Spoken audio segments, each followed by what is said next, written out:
The late 1940s and early 1950s were decisive years for India, a newly independent nation.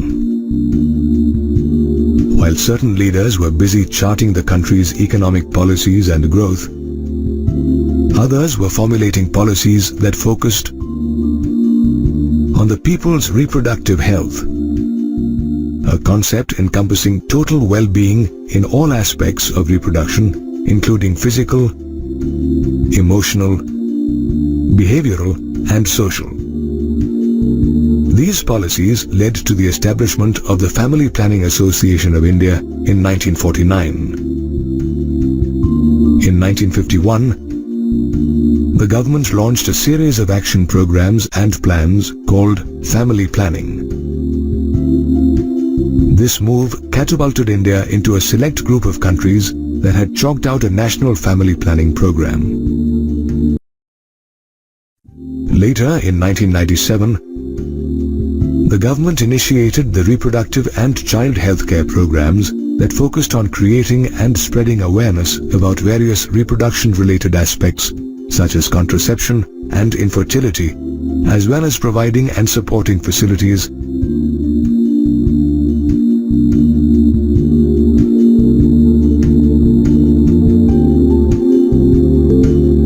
Today, the government, along with family planning experts, is continuously chalking out strategies to address the latest challenges arising in reproductive health.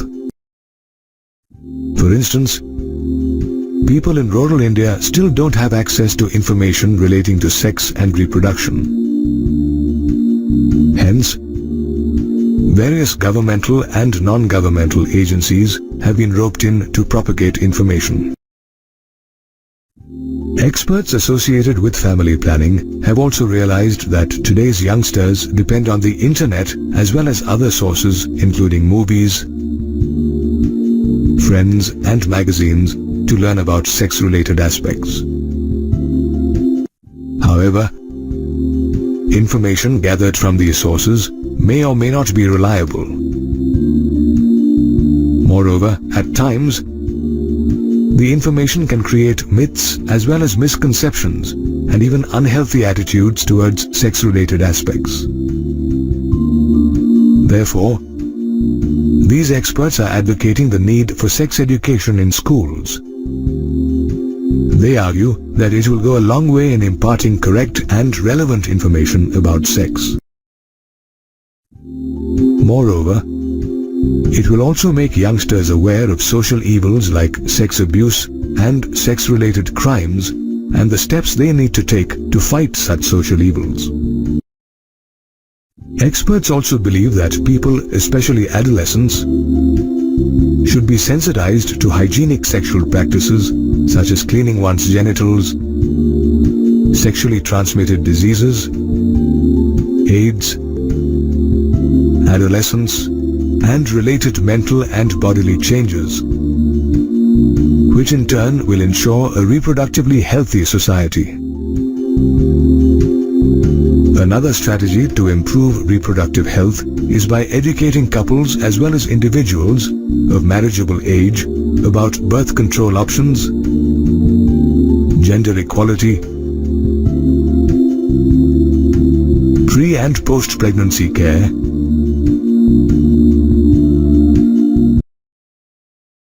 Such education will also decrease maternal as well as infant mortality rates and limit the size of families. In fact, the government had created a strategic plan for 2005 to 2009 that had 5 action areas, namely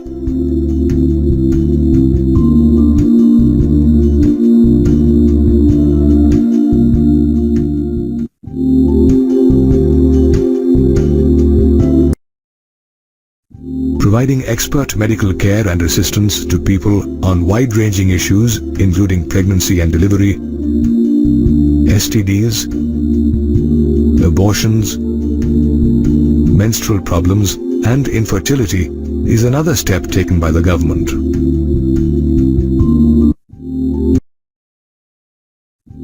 Moreover, the government has also set up research centers that aim to find solutions to reproduction-related problems.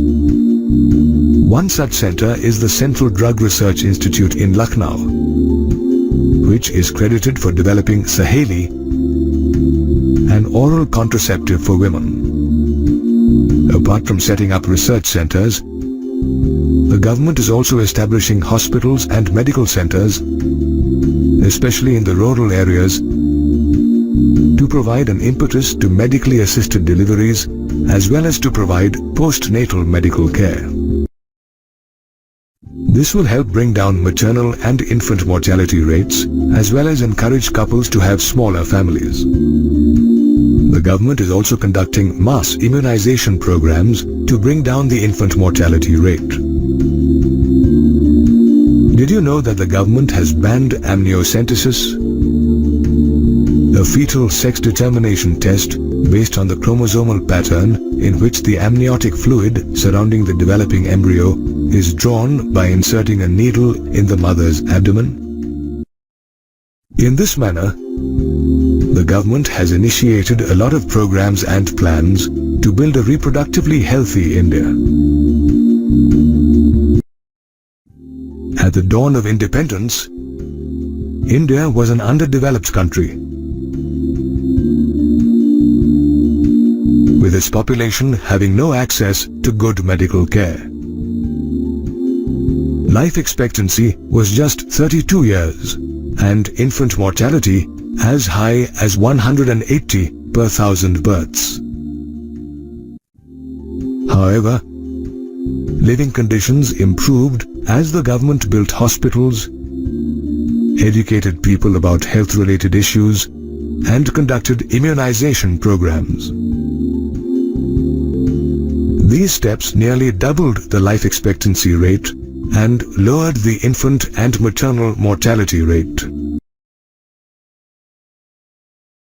But with the birth rate remaining more or less the same, this led to population explosion.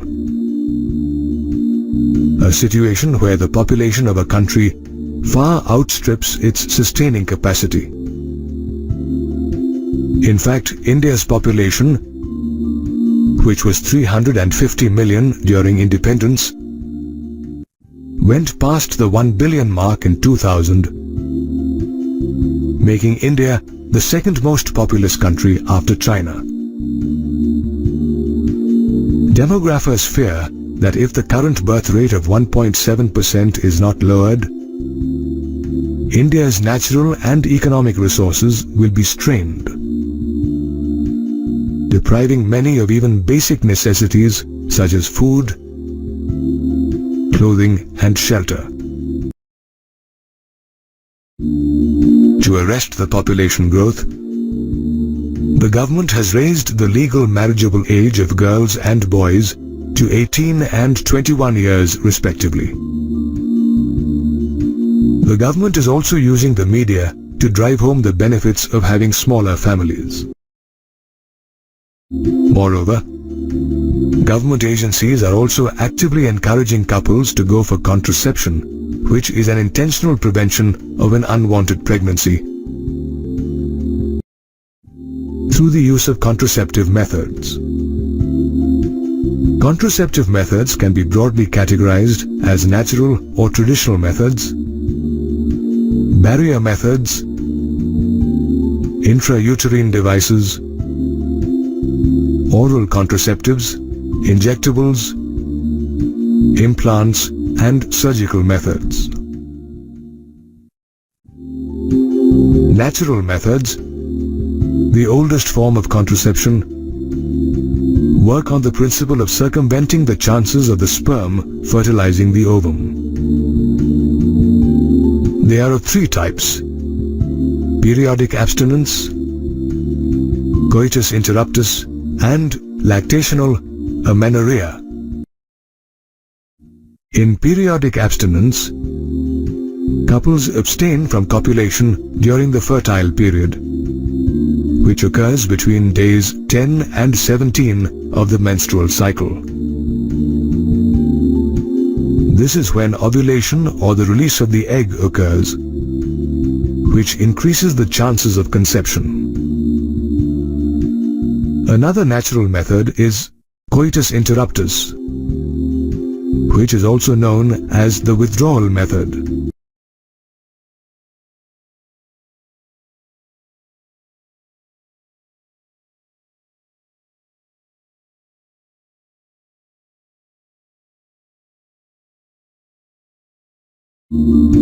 Lactational amenorrhea, or the absence of menstruation during lactation, is another natural method which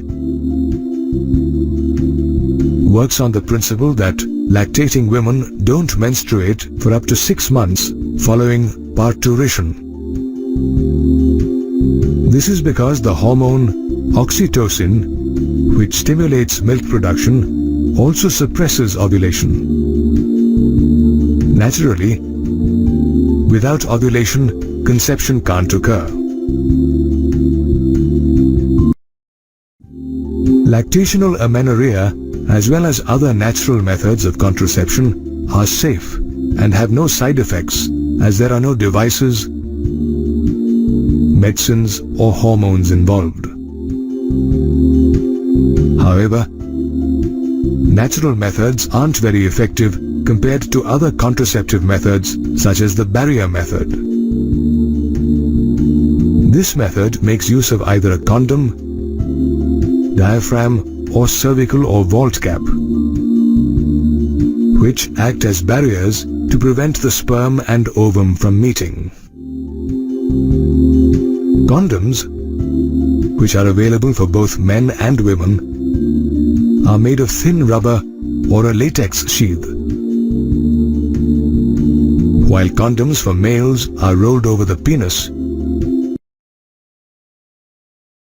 Condoms for women are inserted in the vagina, where they block the sperm's entry into the reproductive tract by covering the cervix.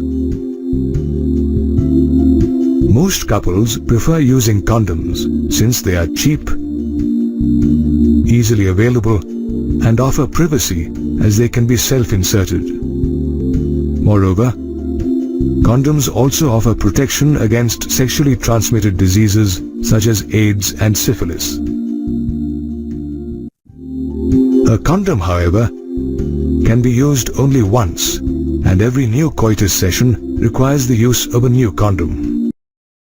While condoms are available for both men and women, diaphragms, cervical caps, and vaults are meant only for women. These dome-shaped barriers are made of rubber and are inserted in the vagina. Did you know that the contraceptive efficiency of a barrier can be increased by applying spermicidal creams, jellies, and foams?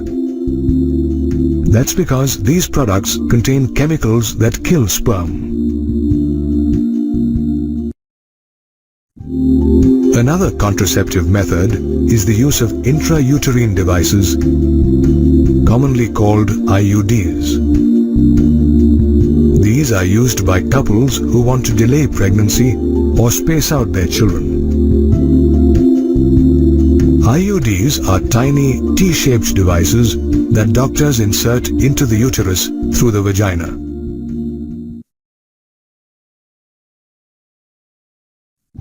There are many types of IUDs,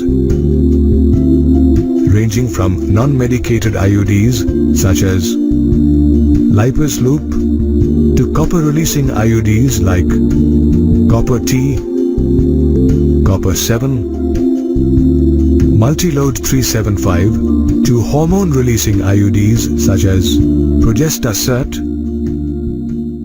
and LNG-20.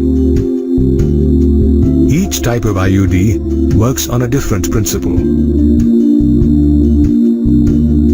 Non-medicated IUDs, for instance, work by increasing the phagocytosis of the sperm that reach the uterus, while copper IUDs release copper ions that obstruct the ascent of the sperm into the fallopian tubes, as well as reduce their fertilizing ability. On the other hand, hormone-releasing IUDs make the uterus inhospitable for implantation by thickening the cervical mucus, which makes it impossible for the sperm to enter through the cervix. Apart from IUDs, women can also use oral contraceptives called the pill. This is a small tablet containing small doses of either progestogen or a combination of progestogen and estrogen. Progestogen thickens the cervical mucus, which hinders the sperm's motility, while estrogen obstructs the pituitary gland from producing luteinizing hormone, which prevents ovulation. Ideally, a woman should take the first pill of the pack within 5 days of the menstrual cycle and continue taking it for 21 days. During the next 7 days, when the pill is not taken, the woman experiences her menstrual cycle. Following this, she needs to start taking the pill again. Progestogens alone or in combination with estrogen are also available as injections or implants that are to be placed under the skin. However, in comparison to pills, they remain effective much longer. While women have several contraceptive options, men have only 2 options for birth control: condoms and a terminal surgical or sterilization method called vasectomy. In this case, a tiny part of the vas deferens is removed and then tied to the scrotum by bearing a small incision on the same. In tubectomy, a sterilization method for women, a minuscule part of the fallopian tube is removed and tied up through a small incision in either the abdomen or through the vagina. Both tubectomy and vasectomy are successful methods of birth control, but they are irreversible and should only be adopted if a couple wishes to have no more children. In addition to surgical methods, couples today have several other contraceptive methods to choose from. However, before opting for a particular method, one should weigh its pros and cons and seek a doctor's advice, as some contraceptives can cause side effects such as abdominal pain and irregular menstrual bleeding. It was mid-1970s. Leslie and John Brown, a Bristol-based couple, were childless even after 9 years of marriage. After visiting scores of doctors, they finally approached Dr. Patrick Steptoe and Dr. Robert Edwards. As an experiment, they would help the couple bear a child. Dr. Steptoe extracted an egg from Leslie. The egg was then mixed with John's sperm for fertilization. The fertilized egg was then placed in a special solution and allowed to divide into 64 cells. The fertilized egg, now an embryo, was placed into Leslie's uterus. 9 months later, on July 25, 1978, Leslie delivered Louise Brown, the world's first test tube baby. Louise's birth was considered a medical triumph and provided hope to many infertile couples. Couples who are unable to conceive or produce children even after 2 years of unprotected sexual cohabitation. Infertility can be caused by many factors, including physical and congenital reasons, sexually transmitted diseases, drugs, immunological or even psychological and lifestyle factors. To treat infertility, couples are often advised to visit infertility clinics, where the doctors evaluate both partners to pinpoint the causes of infertility. Based on the results, the doctors may then suggest medication or surgery. For instance, if a blocked fallopian tube is preventing the woman from conceiving, then the doctor will suggest surgery to unblock it. However, when surgeries or medications fail, doctors may suggest assisted reproductive technologies or ART. ART is a collective term used for clinical procedures that are designed to help achieve pregnancy by allowing the egg and sperm to meet in an artificial environment, usually a laboratory.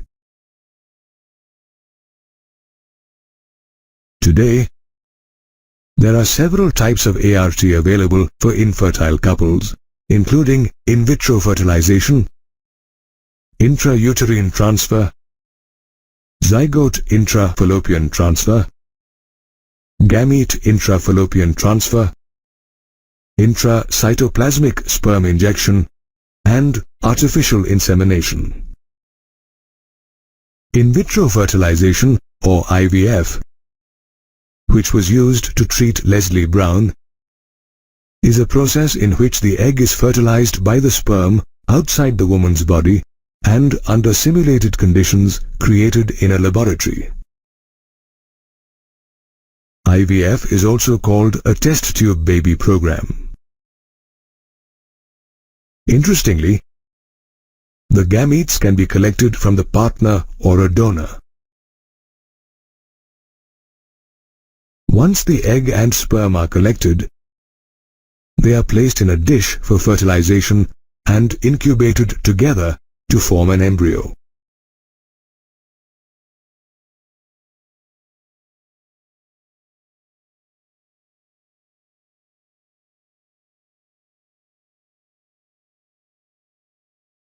IVF is followed by embryo transfer or ET, where the embryo is transferred to the uterus using a tube called a catheter.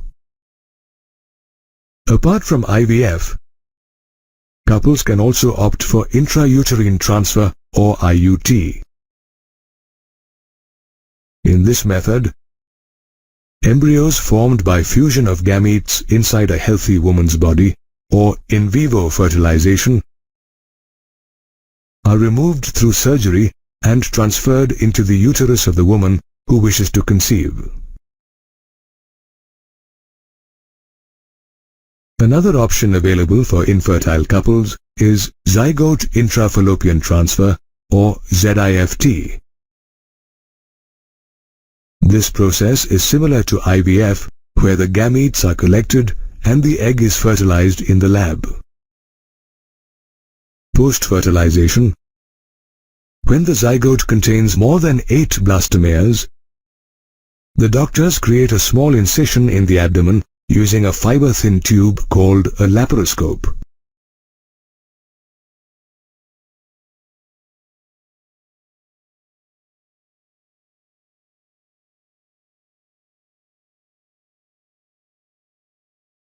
The zygotes are then transferred to the fallopian tube through the laparoscope.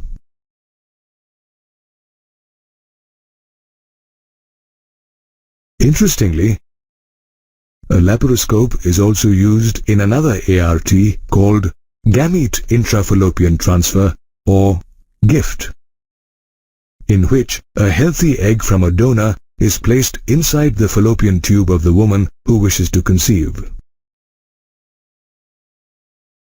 GIFT is performed when the female partner has a non-functioning ovary, but her uterus and fallopian tubes are in a healthy condition and capable of providing a conducive environment for fertilization and fetal development. Did you know that at times, a woman may not be able to conceive because of male infertility resulting from low sperm count, low sperm motility, a damaged or missing vas deferens, or the inability to inseminate? In such cases, the couple can opt for intracytoplasmic sperm injection or ICSI, in which the doctor injects a single sperm into each ovum, which leads to fertilization. Post-fertilization, the fertilized egg divides to form an embryo, which is planted inside the uterus using a catheter.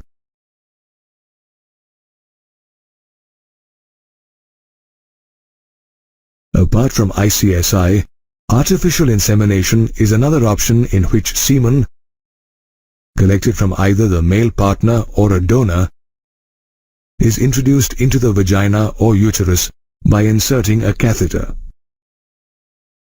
Hence, artificial insemination is also called intrauterine insemination or IUI.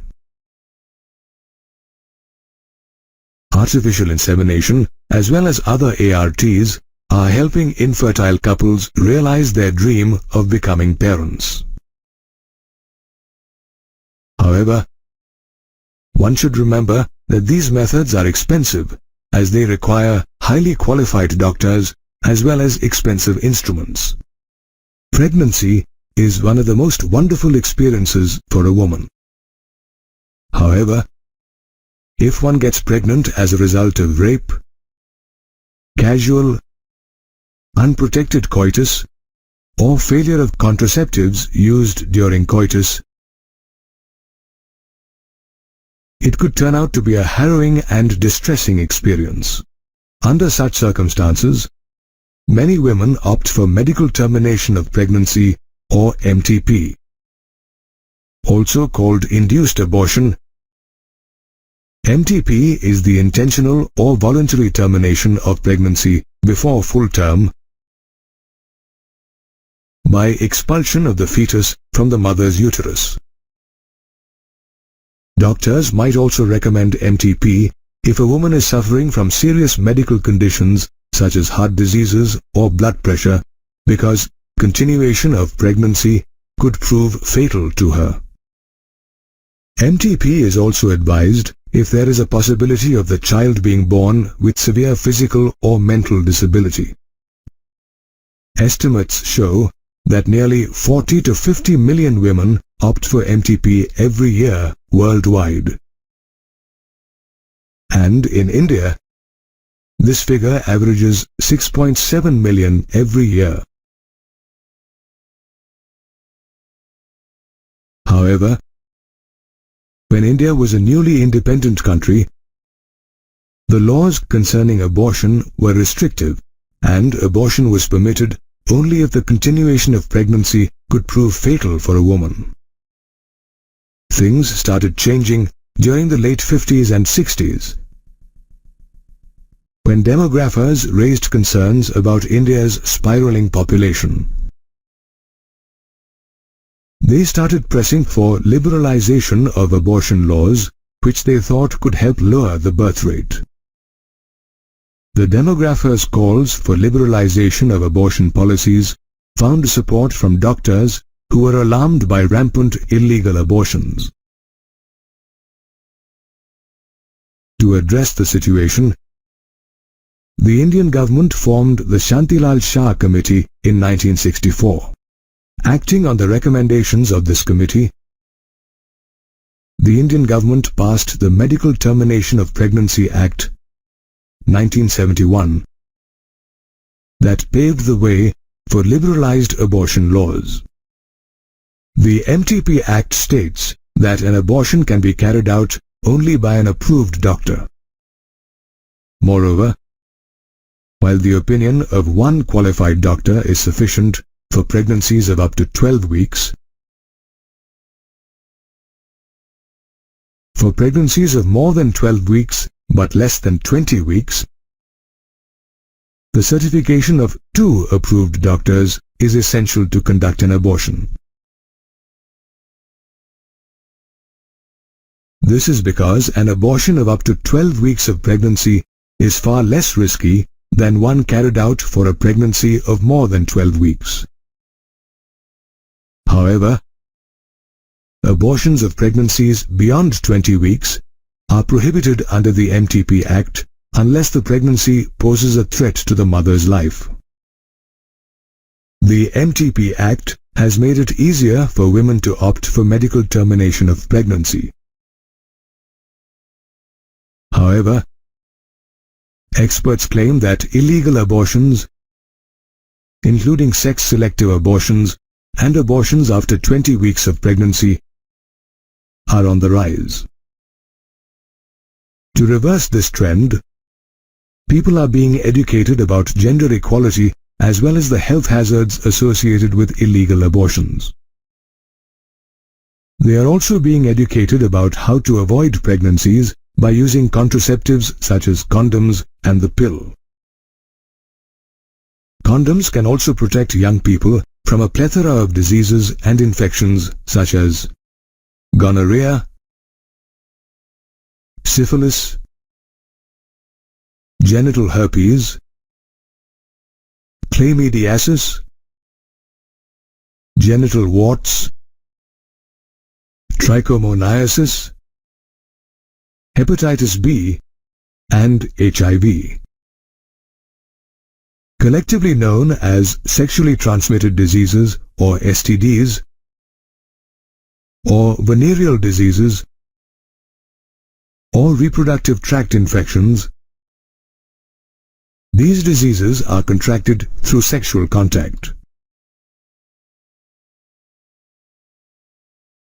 Incidentally, certain diseases such as hepatitis B and HIV can also be transmitted by sharing injection needles and surgical instruments used by infected persons, blood transfusion, or from an infected mother to the fetus.